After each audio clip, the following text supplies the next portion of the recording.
السلام علیکم بچوں. آج ہم ایجوکیشن پالیسی کے اگلے حصے کی طرف چل رہے ہیں. Education policy 1978. تو سب سے پہلے اس میں سیکنڈری ایجوکیشن کے حوالے سے میں آپ سے بات کروں گی.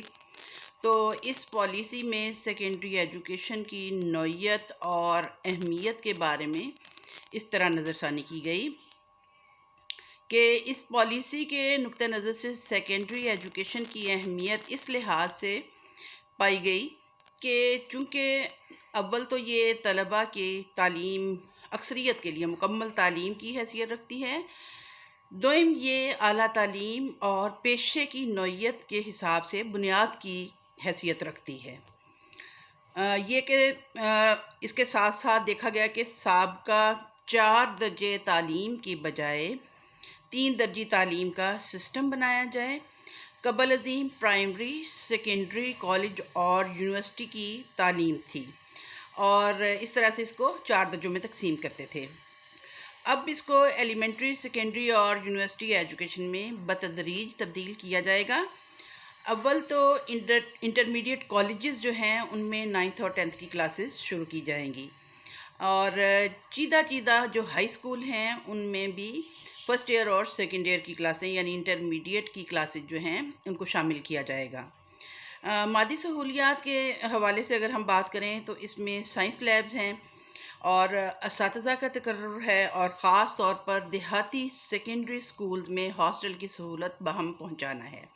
اور خاص طور پہ اس میں یہ بھی ہے کہ زنانہ ٹیچرز جو ہوں گی دیہات میں متعین کی جائیں گی ان کو یہ رہائشی سہولیات فراہم کی جائیں.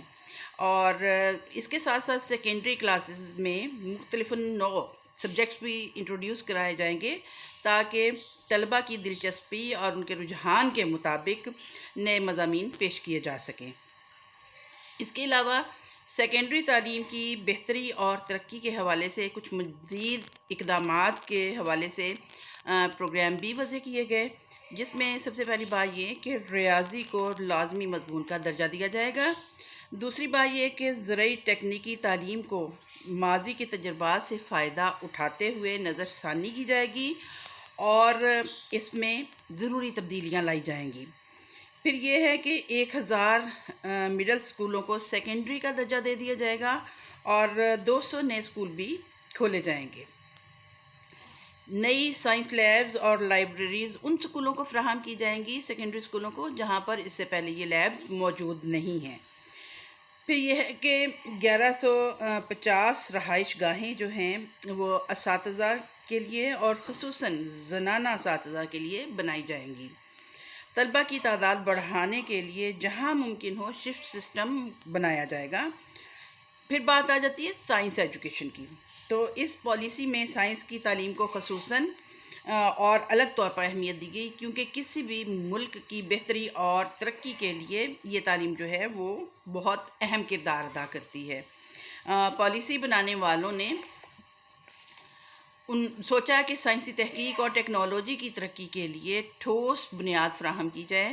پالیسی کے مطابق ایک نیشنل سینٹر برائے سائنس ایجوکیشن قائم کیا جائے گا تاکہ سائنس کی تعلیم میں بہتری لائی جا سکے اور یہ کہ تحقیق اور ایجادات کے ذریعے تعلیم فراہم کی جائے اور سائنسی میلوں، میوزیم اور فلموں کے ذریعے سے عوام کو سائنس اور ٹیکنالوجی کی اہمیت سے آگاہ کیا جائے گا. پالیسی نے یہ بھی ظاہر کیا کہ تعلیمی آلات سینٹر کو زیادہ بہتر بنیادوں پر استوار کیا جائے تاکہ اسکولوں کی لیبارٹریوں کو بہتر معیار کا سامان فراہم کیا جائے. ٹیکنیکی اور پیشہ ورانہ تعلیم. پالیسی نے یہ جائزہ بھی پیش کیا کہ ٹیکنیکی اور پیشہ ورانہ تعلیم کے حوالے سے ماضی میں توجہ نہیں دی گئی کہ یہ تعلیم حاصل کرنے کے بعد ملازمت کیسے حاصل کی جائے گی اور نہ ہی یہ ضرورت محسوس کی گئی تھی کہ دیہات میں رہنے والے 80% آبادی کو تربیت دے کر کارآمد بنایا جائے.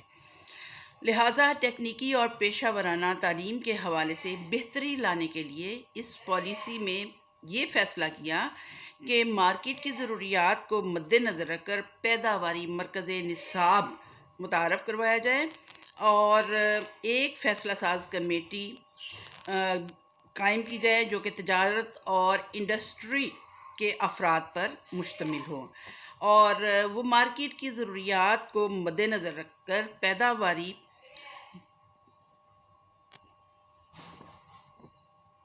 تربیتی پروگرام جو ہیں ان کو تجویز کریں، اور اس کے ساتھ ساتھ چھوٹے پیداواری یونٹ جو ہیں وہ قائم کیے جائیں گے اور ان کے ساتھ ٹریننگ سینٹر ہوں گے، یعنی منسلک ٹیکنیکل اور پیشہ ورانہ تربیتی ادارے جو ہوں، اور شام کے پروگرام بھی ٹیکنیکل اور پیشہ ورانہ اداروں میں شروع کیے جائیں تاکہ کمیونٹی جو ہے اس سے فائدہ اٹھا سکیں، اور اس کے ساتھ ساتھ اسکول سے خارجہ طلبہ کے لیے بھی الگ سے ٹیکنیکل اور پیشہ ورانہ تربیت کے ادارے بنائے جائیں تاکہ جو ٹیکنیکل ایجوکیشن حاصل کر سکیں وہ اساتذہ یا وہ جو لوگ ہیں وہ روزگار بھی حاصل کر سکیں، اور ٹیکنیکل ایجوکیشن کے کالجز بھی بنائے جائیں تاکہ یہ پیشہ ورانہ تربیت دینے کے لیے اساتذہ جو ہیں ان کو پری سروس اور ان سروس ٹریننگ مہیا کی جائے۔